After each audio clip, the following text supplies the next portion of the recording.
خربت بيتها بإيدها. رانيا فريد شوقي وخروجها مطرودة من بيت الفنان مصطفى فهمي. سألوها عن السبب فصدم الجميع بالإجابة.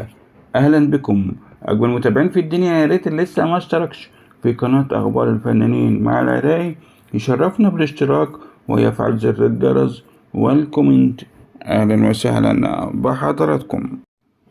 تحدث الممثل المصري مصطفى فهمي في وقت سابق عن طلاقه من الممثلة رانيا فريد شوقي، حيث قال: بعد ما اتفقنا على الرجوع تاني اتفقنا على أن هناك حاجات لازم تتصلح بينا، ولم يحدث ذلك، وبالتالي ظلت مشاكل موجودة بيننا. وأضاف فهمي: لا أستطيع ذكر تفاصيل، ولكن مجمل الموضوع إن الشخص الذي لا يحافظ علي مثل ما أحافظ عليه، ولا يسعدني مثل ما أسعده، ولا يجعلني أولوية في حياته مثلما أنا أضعه أولوية في حياتي.